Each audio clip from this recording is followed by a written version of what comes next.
Welcome to the Measure Success podcast, where I talk with top leaders about effective strategies that inspire success. This episode is brought to you by 40 Accounting. 40 Accounting is built to help out small business with bookkeeping, financial tracking of their business, and also taxes. If you want to learn more, go to 40accounting.com. Well, very excited to have with us Dr. Bill Conerly. But Bill Conerly is a renowned economist, consultant who specializes in connecting economic trends to business decisions. And folks, today we are coming off of one of the worst stock market weeks in history. We are coming off of the stock tariffs. This is being recorded on April 4th, right at the end of market 2025 on a Friday. Just going a little bit more for Dr. Bill Conerly. He has a PhD in economics from Duke, has over 30 years experience helping companies, including with 2 Fortune 500 companies. And he's worked with multiple banks over the years. He has multiple great books. I encourage you from The Flexible Stance. It's one of my favorite books that he's had in the past. And he's also featured in Forbes and many other articles. Bill, welcome again. You are the most, by the way, we've had you more than any other guest. Welcome back to the Measure Success podcast. Always great to chat with you, Carl. Okay. We got to get into this. We've come off of once again, this is all current agenda here. What has happened this week? President Trump announced on Wednesday, after the stock market, that the tariffs he'd been talking about has actually come in play. This is a global tariff, minimum 10%, up to in the 40s percentage, depending on which country it's respectively working with. As a result of that announcement, the stock market has decreased about 10% just in the past 2 days. And of course, it's been tail spinning a little bit before that. But what we really have is a complete change to the way we've been doing business as a country, really for the past, you could argue, since World War II. So, Bill, for those, let's just kind of go really basic for those who aren't familiar with tariffs, even though I'm sure they are now. But for those who aren't familiar, can you describe to people what has actually gone in place, who pays for these tariffs, and what type of impact is it having? Yeah, a tariff is a tax on foreign goods that come across the border, not applied to services. We have a trade surplus in services, but not in goods. And the standard economic thinking is that the tariffs are mostly passed on to consumers. Some of the tariff will be eaten by the foreign seller of the good. They'll cut their prices a little bit, but that's not going to be the full story. So most of them are passed on to consumers. Interesting thing is economists tend to believe that most corporate taxes are passed on to consumers. And lately we've been hearing complaints about what this means for consumers coming from people who generally like corporate taxes, corporate income taxes. Corporations don't pay their fair share. Well, you can think of this as another tax on corporations. But we economists say, no, the tax gets passed on. And the percentage that gets passed on depends upon what the foreign manufacturer does in terms of how much do they eat, elasticity of demand, the supply cost structure. So it's complicated, but generally a good bit of it is going to be passed on to American consumers. Yeah, Bill, I have a good friend who is a business owner. And when the original tariffs happened back in 2018, when we put the tariffs in China, one of his major customers was one of the big box stores. I won't name who it is, and don't want to give information. But when the tariffs happened, there was really no warning, and he already had goods in place, and his big box retailer said, "We are not taking that increase in prices." Right. For him, he had a multi 6-figure bonus that went away, was evaporated overnight. Right now, I agree. What I see with most of my clients and what I see practically and what I've read in journals is about 70% of the tax will get passed on to consumers in some way, shape, or form. And the other 30%, as you said, will be eaten in some way, whether it's from the supplier. A rough estimate, and it will vary by product. That's right. That's right. And so it's going to be all over the board.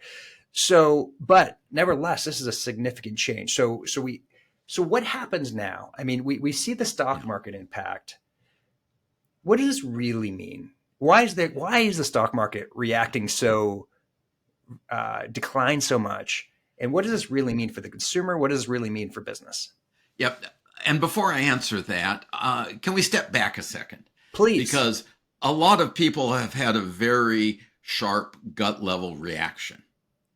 And I am normally on the most even keeled, level headed side of the personality spectrum. Maybe that's a defect, but that's who I am. And I have friends who are uh, wired to just blow up over little things. Um, but I've had trouble not blowing up myself. Hmm. I've had trouble not saying, oh, this is stupid. This is awful. This is the end of civilization as we know it. Uh, and it takes a lot of self discipline at a time like this, whether you're talking about the business, the overall economy, your own bonus, those kinds of things, your stock market investments. And I suggest everybody try to calm down. And there's a great book called Super Forecasting. You've probably seen it. And the guy says the best forecasters stay in touch with what he calls a base rate. What's the sort of average long run? And then you say, what is different now that will change it? And what's the magnitude of the change? So get past the headlines, get past your own gut level stuff like stock market. Stock market today closed, the S&P 500 closed at 5074.08. And you're like, yeah, that's a big drop. I've got some history numbers. If you bought the index on May 2nd of 2024, so that's 11 months ago, you are up just a little bit, but you're up plus dividends. So, big picture, not a huge thing. I use that to calm myself. My little mantra is not as bad as May of 2024. But in terms of first round impacts, the goods that we import are equal to 11% of all of our spending in this economy. 11%. And that counts both direct consumer as well as businesses buying materials. The tariffs will average, somebody calculated 29%. I didn't double check, but it's a credible source. And that kind of says the price level on average goes up 3% because of the tariffs. And that's even before you adjust for how much of it gets passed through. It's probably 2 percentage points price level increase after you adjust for some of the producers eating it. And this is before retaliation by other folks. So I haven't yet gotten there. So let's say the prices just jump 2 percentage points. The current consumer savings rate is about 4.5%. So, okay, if we don't change our spending, we're going to be saving less, but we'll still be saving. Consumers, when they see higher prices, they typically react on a gradual thing, but there may be some sticker shock. I was preparing remarks for some car dealers, and I think that the imported cars are going to be priced up, and there'll be some eating by the manufacturers, but and there'll also be some. We're just not going to ship cars to America because we won't be able to sell them at a price that covers our costs, and we'll see domestic car prices go up because why not? And the president has said to car manufacturers, do not raise your prices. But if you want to get into the details of how car dealers get their pricing, there are like 6 major fudge factors that make the invoice price a meaningless number. So, Yeah, it's interesting. I didn't understand that. I understand it from an emotional standpoint, but I didn't understand it from an economic standpoint of saying keeping your prices flat. right. Because the very complex automotive industry, where it's going back and forth in some cases, especially for Yeah. U.S. automakers between Canada, between Mexico, Yeah. literally all these different parts are being scattered all around and Yeah. then brought into a final assembly plant somewhere, and then delivered ultimately to a dealership. To say to keep the prices flat when 25% steel tariffs Yeah. had increased the price, right, literally of Sure. a key part of the product. So you go to how could they even say to stop it? Now I think what's being said here is, well, now you need to you need to move your manufacturing to the U.S., Yeah. right? But now this is just me thinking here. One of the reasons we've gone offshore for manufacturing is because it's cheaper, Yeah. right? Let's just be really simple with this. It's cheaper to manufacture offshore typically because labor is more expensive here in the U.S. Yeah. versus offshore. And when when other people have had tariffs on us, right, it's also hurt us when people have dumped product into the U.S. as an example, right? And so, Yeah. like I, for example, have family member who used to work for Alcoa, and we used to have the big smelting ore, those huge right Yeah. plants, right? We don't have those anymore, or very little of them. Yeah. And so some of our ability to produce steel and aluminum, these things that used to be kind of part of standard manufacturing, is now done by a lower cost producer in a different country, Right. right? To rebuild and remake those things, some of these things can be relatively quick, but something like that is not quick, right? That's Smelters, yeah, that's not something you just order and Amazon delivers it tomorrow. right. And so what happened from another client I have who's in the steel industry, delivers things that require a lot of steel. The Carla, they're US cheap. producers immediately increased their prices by 25%. Like they literally, their pricing that they were buying steel from to make their products went up immediately, even Yeah. though it wasn't even real yet. Like it hadn't even impacted, but so they're actually just getting, in this case, more profit, right? Because they're actually a U.S. manufacturer, but they're now going to be a more profitable, because part of their challenge, they hadn't been as competitive in the past, right? Because Yeah. of foreign things coming in. Okay, so let's talk about once again. So it's interesting. I want to go back to what you said about the consumer pricing. You said, 2 to 3%. I mean, that's not too horrible in the big Right. scheme of things, right? I mean, if we look back to what happened during COVID and inflation, Yeah. right, Yeah. that was way bigger than 2%. Exactly. 8%, something like that. Yeah, yeah. So that was so to make. But what are we missing here? Like Yeah. that, because it seems like the stock market's reacting much more than just a 2% price and impact, 1 to 2% in price increase in prices.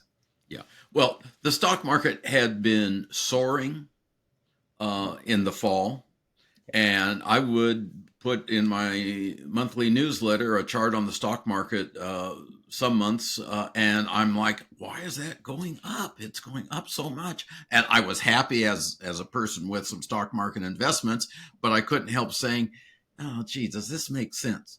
So I don't read too much into the stock market decline. They were overly exuberant when President Trump was elected the second time. The markets thought this was great, and they had some good reasons to think that, like deregulation. But now they're saying, oh, there's a this side to him and his policies that maybe we don't like so much. So I don't think we should reason too much from the stock. Okay. So then let's just talk about then daily experience and perhaps on the business side. Yeah, What does a business do now where all of a sudden their goods that they're bringing in, their cost of manufacturing has popped in some cases, minimum 10%, yeah, to some cases as high as the 40s, right? yeah. Percentages. What do they do now? Well, let me throw some ideas out. There's a short term response and a long term rethinking. Mm-hmm. And the short term response clearly should be okay, what do I buy?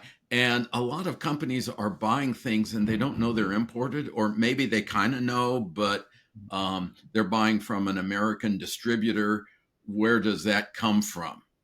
And, oh, I'm buying from an American company. Well, where does that American company? Or they're buying a part that is, in fact, assembled in the United States. Where are the components coming from? If you can get an electronic timer from an American company, I don't know if that's possible. I think they're all Asian. So it's really hard to know the foreign content. But looking at all of the products you buy and saying, okay, what is obviously going up in price, being in touch with all of your suppliers, I think is important, and saying, what are the alternatives? Now, the alternatives are going to go up in price, but they may not go up in price as much. Um, if you are an exporter, your agreements with the folks you sell to should have a clause in there about what happens if tariffs are imposed between the time of the order and the time of delivery. Who's on the hook for that? If you're sending products to Paraguay and Paraguay does some retaliation and the stuff is on a container ship, so just be clear in your dealings with other folks on what that is. And again, some business fundamentals, like, are you serving the customer? Are you in touch with your customers? And are you in touch with your suppliers?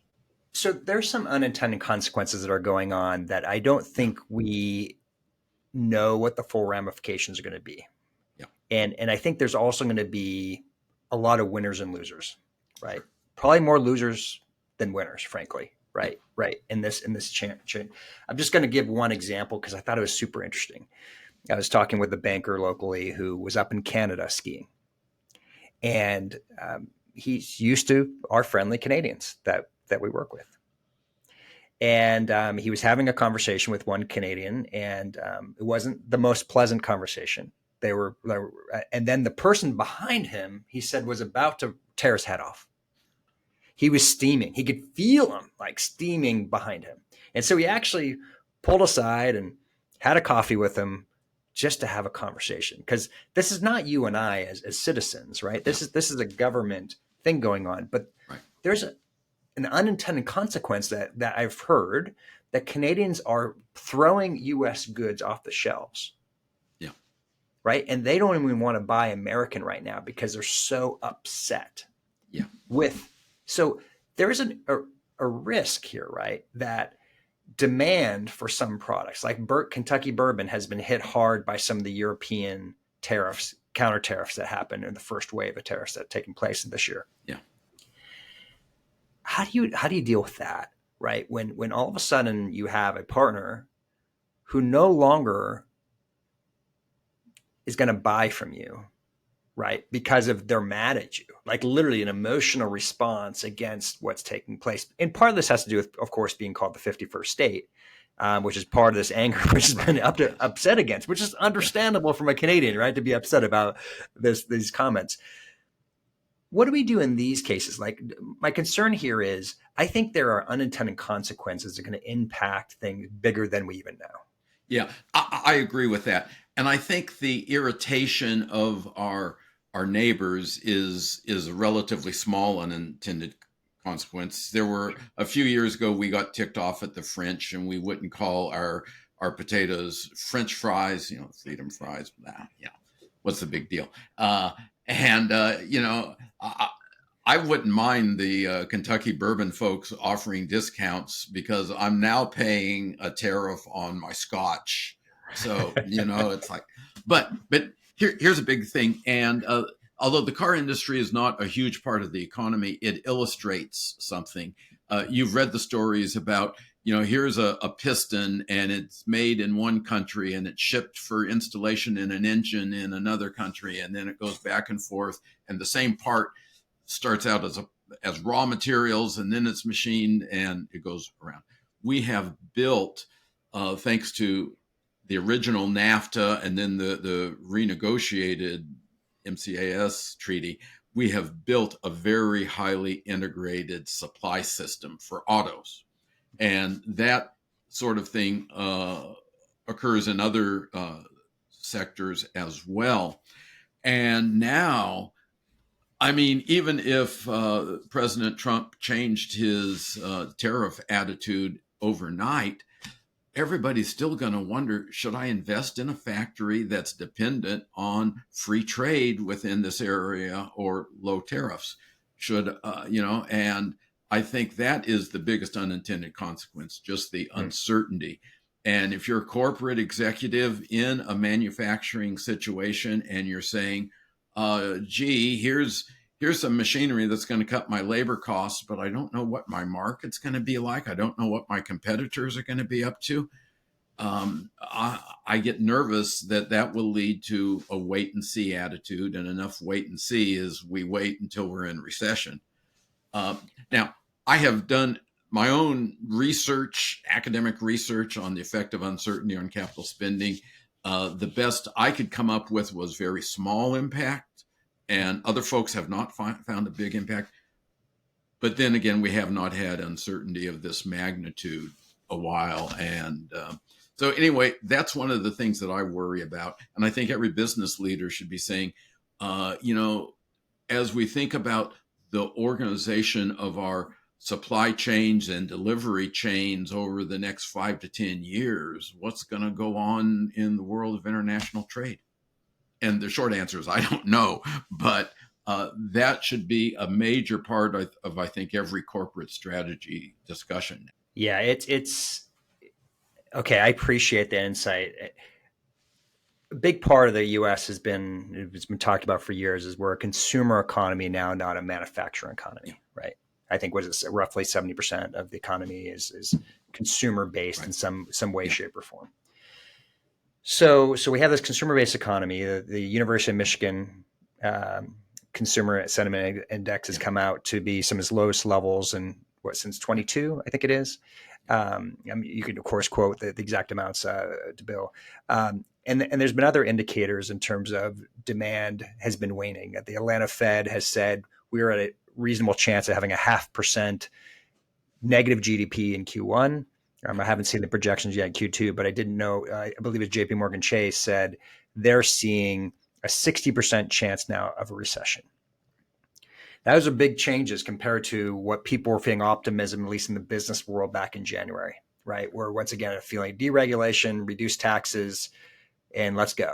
And then the hope, I think there was a faint hope of interest rates going down, right, on top of that, which got curtailed back in February when the Fed governor said, no, we're not going to do that. Yeah. So what now, right? Because if demand is waning and there's uncertainty in the air, and you just said, hey, I've done research and it's not that bad. What do you feel now? What is your prediction now from a recession perspective? Yeah. Right now, I am not forecasting a recession. I would agree that the risk of recession has gone up, without a doubt. And in a sort of typical time period, you just sort of close your eyes and grab a date at random. And there's like a 1 in 7 chance that date is in recession based on historical averages. So what is that, 16% or something like that? And 14%. Yeah, but anyway, I don't want to do this in my head, but the odds have gone up at this point. And, if it's 20, 25%, sure. So I would have said, even when we were most exuberant, I should have said everybody should have a contingency plan for a recession that is specific to their industry.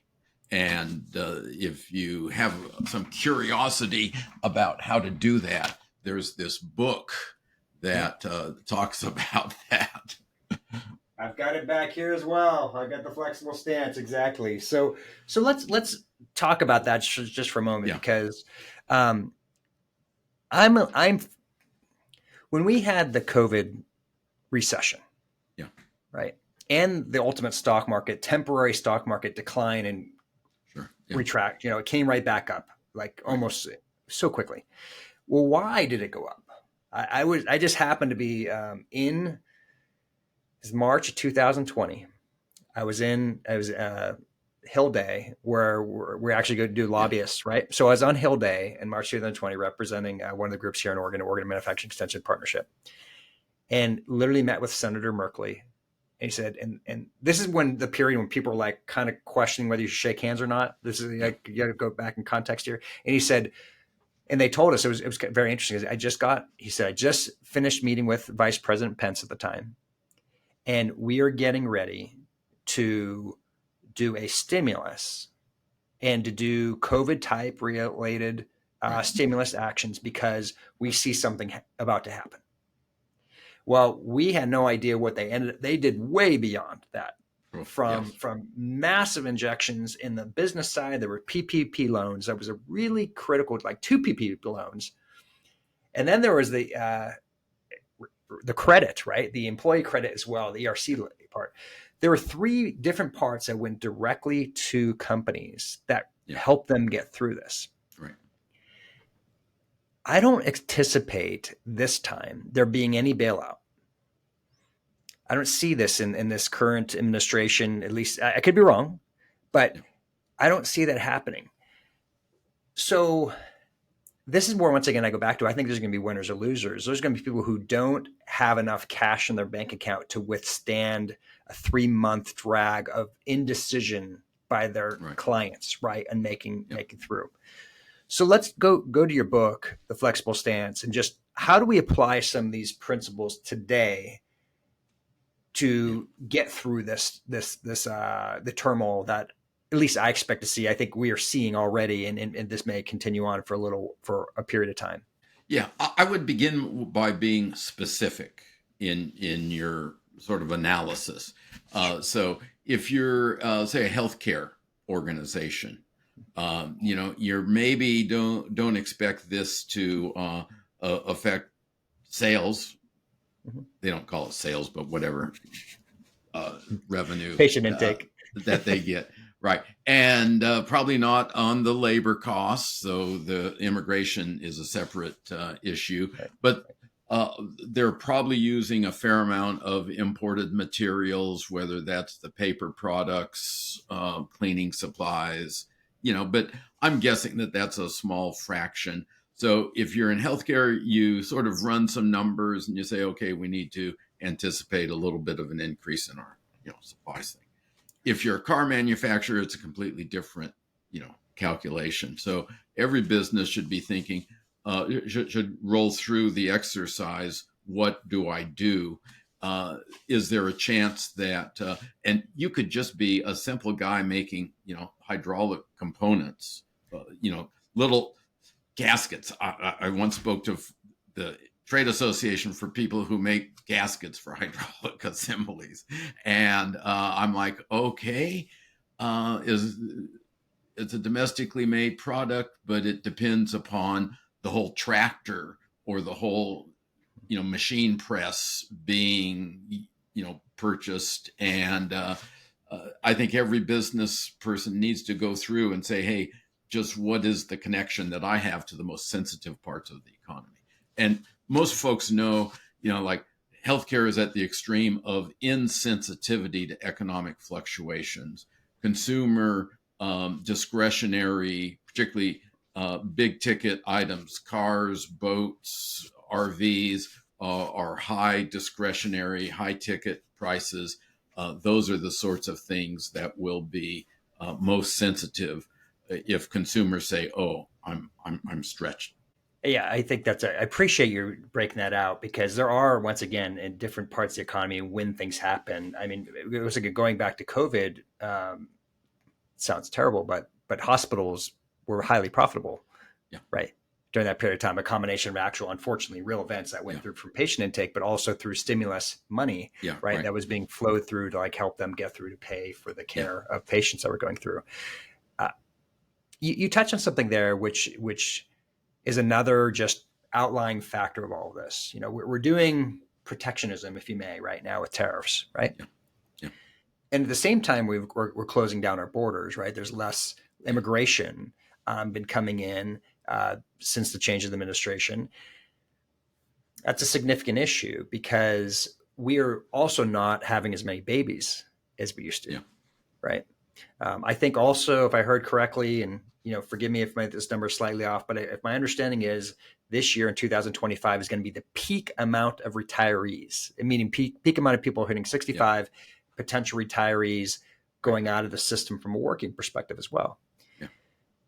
So, and then we have government jobs being laid off, right? Which is depending Yeah. on how you count it, is between 10 to 30% if you include all local and state government into the economy, which has a significant impact. Those are all negative.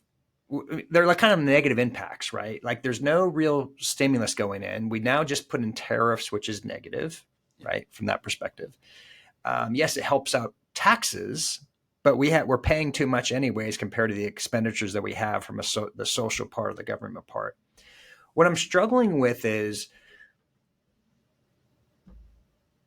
how does the U.S. economy, which doesn't have a growth rate anymore, positive growth rate, and historically speaking, countries grow in GDP because population growth, Yeah.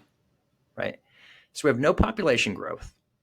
We have no planned, at least, interest rate declines, according to the Fed that they said today, matter of fact. Um, we have now restrictions on the way how we're doing our, selling things going Yeah. around. How does this turn positive, right? How do you take what's happening, and how much transition has to take place on the broader, the broader Yeah. perspective of the country to get to be a, yes, this was a good decision and we benefited from this. Yeah. I don't think we'll ever come to a conclusion that the tariffs worked out well in any dimension.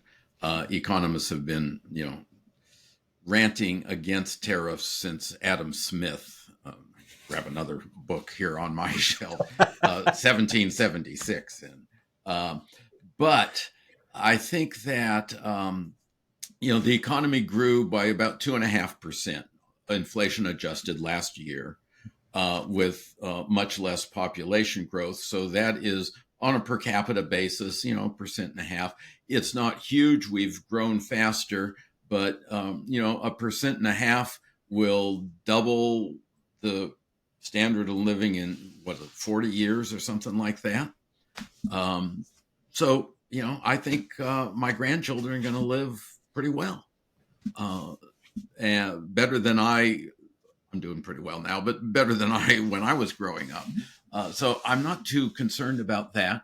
But when you want to talk about immigration and retirement, this is a business issue that I believe is not being adequately considered by business leaders that I talk to. The current decade, if you look at the working age population, and just for conformance with Census Bureau data, I use 25 to 65 years old. The decade we're in, from the 2020 census to what we think the 2030 census will be, has the lowest growth of the working age population since the Civil War. Wow. The lowest growth of the working age population since the Civil War. Now, back in 21 and 22, business leaders were pulling their hair out trying to hire people. It's not that bad, but it's not going to get better. A little bit 5 years from now, just a little bit. And I talk to people with family businesses that have been operating, for 50 years. The era from 1970 through 2010 is when the baby boomers first entered that working years. And then the later baby boomers and the children of the baby boomers. For 40 years, we had record high level growth of the working age population. And at the same time, women decided to work. We went from 30% of adult women working to over 60% of adult women working. And so that period from 1970 to 2010, labor abundance. A manager could be rude to an employee. The employee's not going to quit because there's a line of people trying to get a job. And I meet with people who are running the family business, And the way that grandpa or dad managed employees was based on labor abundance. We're now in a labor shortage. Attitudes need to change. And, I've actually have compiled a new book, if I can plug labor shortage Oh, solution. exciting. This is a proof copy that has some problems. It's available in Kindle right now.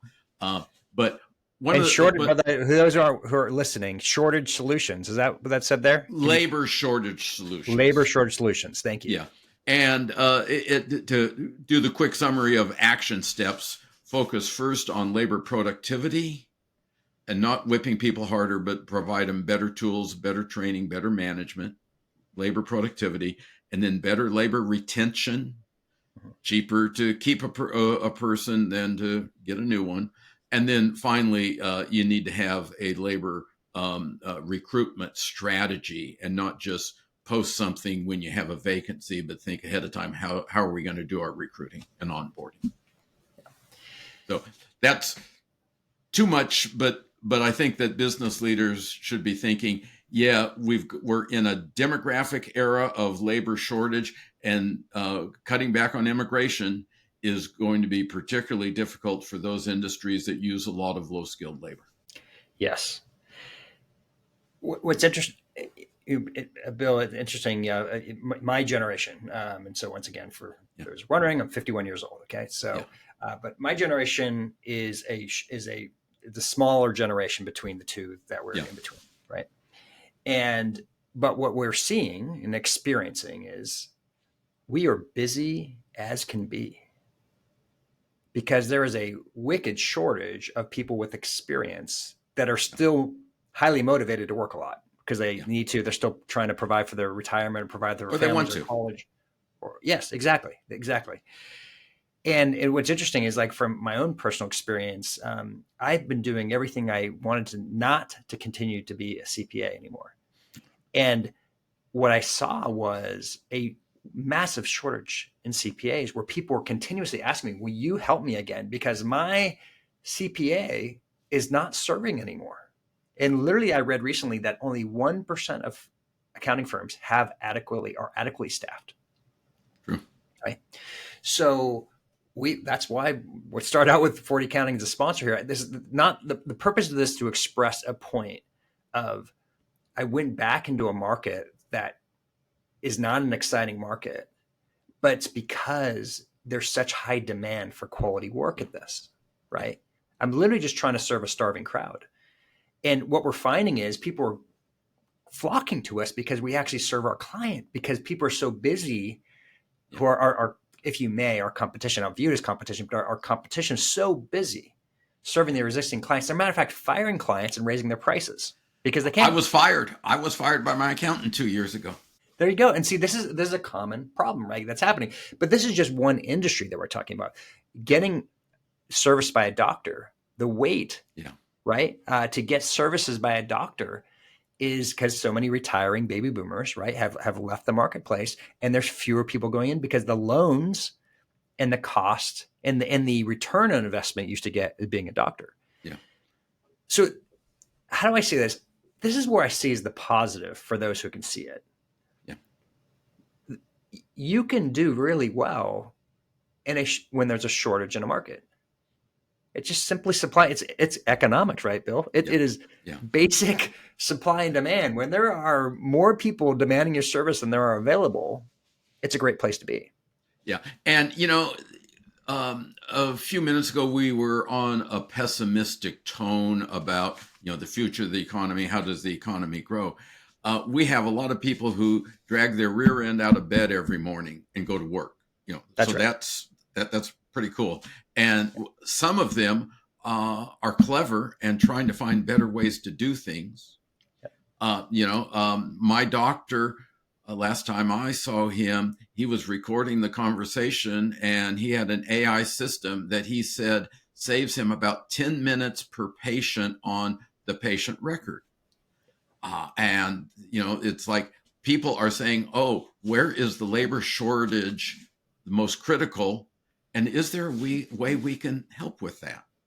and it's going to spread. And everything that's in short supply now, somebody's working on a way to find out how we get more of it at less cost. So Yeah, that's the exactly. optimistic side.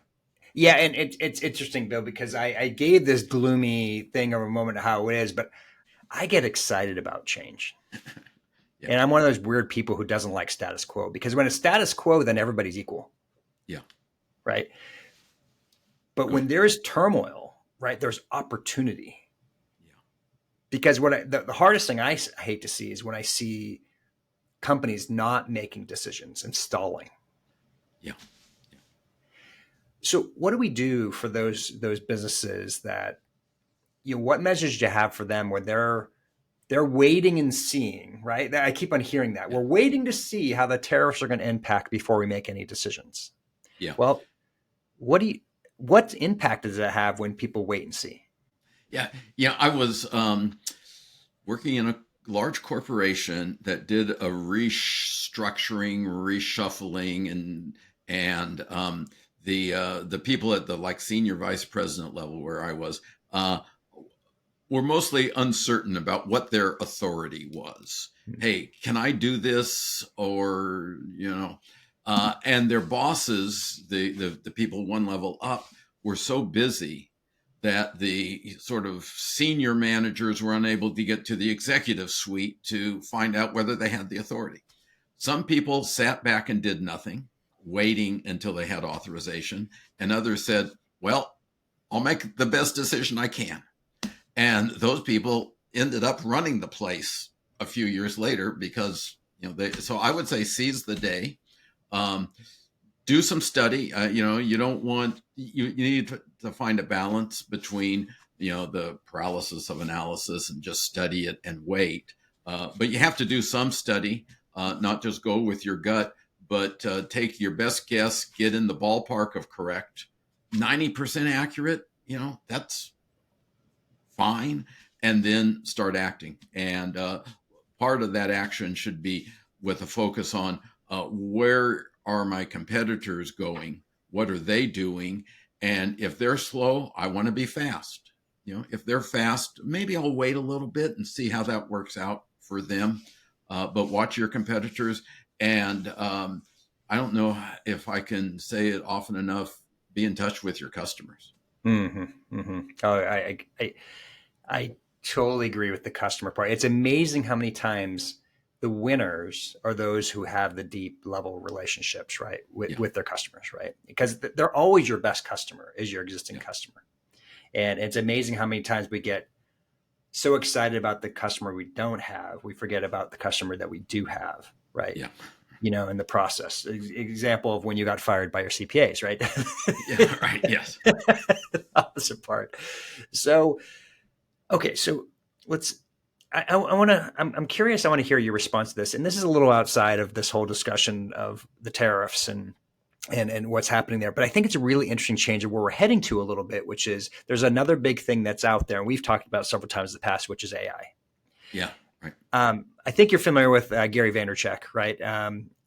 He's anyway. He's very very popular. Gary V. A lot of people know as we. I was at a conference with about 3 to 5,000 chiropractors, and he spoke up and he said he had everybody in the room stand up that if they were using Google Ads to get clients. Right. And about 2/3 of the audience, this shocked me. I had no idea it was this significant. 2/3 of the audience stood up and said, I'm using Google Ads. Then he asked the same audience, he said, stay standing up, everybody who was standing up. And he said, raise your hand if you now use ChatGPT, Perplexity, or another AI search tool to ask questions.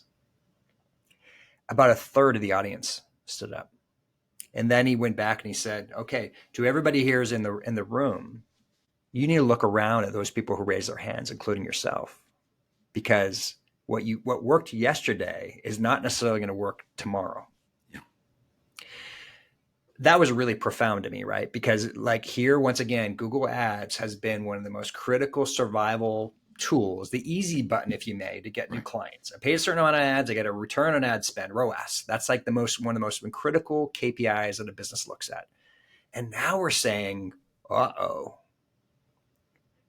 Google, which we thought was going to be around forever. Of course, you and I can remember before Google, Right. but for many people can't who are listening to this. Yeah. There was a pre-Google, but when Google got to the point where they figured out ads, that's when they really dominated. Yeah. Now we're talking about that changing. Just using that example from an economic perspective Sure. and the way how businesses have to relook and do things. How do you respond to that? I'm just kind of curious when you hear that example. Yeah. I'm not surprised. The U.S. Federal Trade Commission said Google's a monopoly and nobody can, take over from them. Well, yeah, but they can fail. Yeah, and I've had that. It's like you have to go through so many steps to get past the ads and we think you want this, we think you want that. I go to AI, I talk to Claude. Claude's my best friend. Claude is an AI for those of you who aren't familiar with it. And so things are changing. If you are in a position where you're the dominant player in your industry, I would say you have to think about, are you going to run, Ma Bell used to be a dominant player in its industry. There are plenty of examples. And I think AI is going to shake things up in many different ways. And I think every company should be thinking, not just, is Chat GPT or Claude or Perplexity going to change the world, but what about the specific apps that, if you've got, go walk through your company office, you've got somebody doing a job, doing a task, and that person is probably doing something repetitively, maybe not all day long, but some of the day. And if that is not an AI empowered tool to help that person be more efficient, then you should go call up your top competitor because he's probably using an AI empowered tool for that particular function. He may not want to tell you how he's doing it, but your competitors are using AI. Oh yeah, yeah. It is interesting. Just even in the last 6 months, I would say, because we forget ChatGPT is relatively new. Yeah. And I remember when it first came out, one of the leading AI thinkers just told me, Carl, you can't. There's no words I can tell you to. I cannot overstate the impact this is going to have. Yeah. Right. It's going to be so significant, and it's happening, right? And and once again, it's just beginning to habits, but we can't keep up, right? It's too big, it's too fast, it's too strong, but you can do things specifically to help you out as an individual, as a company. I think it is also a part of that survival we're talking about, right? Especially in labor shortages, right? Labor shortage, yeah, absolutely. And I said that the first strategy for dealing with the tight labor market is higher productivity of your people. And the first step to doing that is better tools, and AI is a tool. That's right. And again, it will be the best AI is such that the user doesn't really know it's AI. My doctor knew that it was AI helping him write the patient records that he has to do on every patient. But there could be somebody who's taking some blueprints and coming up with how many feet of conduit do I, the electrical contractor, need for this project. Throw the blueprint into the machine, and the machine will tell you, here's a bill of materials that you need, and here's time. To install all of them. If it's answering a simple accounts payable question from somebody, hey, when am I going to have a check? There's a company that handles that particular application using AI. Whatever job, very specific job, there's a specific application for that person doing that job. Find it. Okay, we just got a couple minutes left here, Bill. What are some last words that you would give guidance based on, once again, let's go back to the original part of this. Yeah. Once again, the timing just was very profound that here we are of this really profound week. Once again, something that we haven't seen arguably since the 1930s in terms of the tariffs that have come in and the impact that's having on the economy, stock market, et cetera. What's some last words, kind of thoughts that you'd like to just share with the audience? Yeah. Well, I don't want to make this political, but I'll say I disagree with the policy. I think it's a bad policy. But I believe as I start running numbers, it's not disastrous. And I would not get too carried away. We got through the pandemic stronger than we had been before. And, we go back in history. We had a Great Depression. We had world wars, a couple of world wars. A civil war, one of the most terrible things. We had slavery and we dealt with that. We have a long history of overcoming problems. And I believe that we're going to overcome the problems that are associated with the policy changes. And I'm optimistic that 5 years from now, we're going to be chatting and saying, yeah, isn't it amazing that we got through this?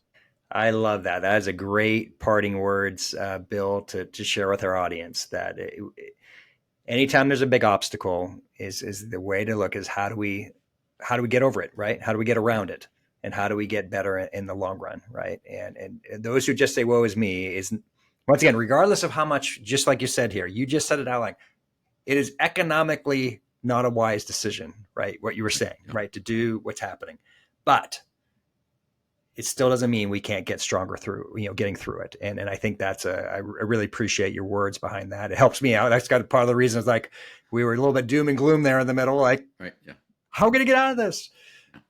But you can, right? And you can as an individual, you can as a business, and you can help, once again, protect your family, protect your company, protect your employees, to create a difference out there in the marketplace. Bill, thank you so much for your time on being the Measure Success podcast today. Great chatting with you, Carl. Okay, and everyone else was listening. I hope you appreciated Dr. Conerly on the show. He is literally our most common guest, and when we planned this, I had no idea. I knew there was going to be significance, but I didn't think it was going to be this much significance. Bill, would you be open to be on the show again? I'm really curious in about 6 months to see how this flushes out. Yeah, but I'm not used to being called the most common. Oh, no, you're not common. You're unique. Forgive me there, Bill. Yeah, right. The most uncommon would be fine. Most uncommon. Thank you. No, that's why you are on, though, because you're, well, let me say common. Nobody's been on the show more than you. Right. I understand. So, which makes you a superstar. Yeah, you makes you a superstar, actually, is the right way to say it. So, and once again, thank you so much. And once again, everyone who's on the show, I hope you enjoy listening to Bill. He's absolutely fantastic. Literally my favorite economist to talk with. I learned so much listening to him each time. I also encourage you to listen to his, you have a newsletter. Bill, you just want to briefly say how to get to the newsletter for those who aren't familiar with it?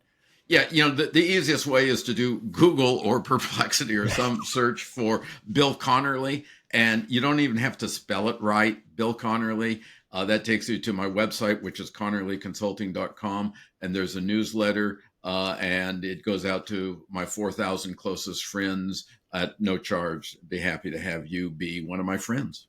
Yeah, it truly is one of my I got a lot of periodic articles. This is one of the few I read consistently is your article that you come out on a monthly basis. So once again, thank you so much, Bill, for being on the show. And to whoever else is listening, I hope you'd enjoyed this. I hope this is information scared you, but at the same time inspired you. And once again, as with anything, there are things that you can do to change your outcomes. You don't have to be a victim, right? You can help lead yourself, lead your direction of where you are to help make great decisions to overcome it. So as we always like to say, wishing you the very best at measuring your success. Have a great day.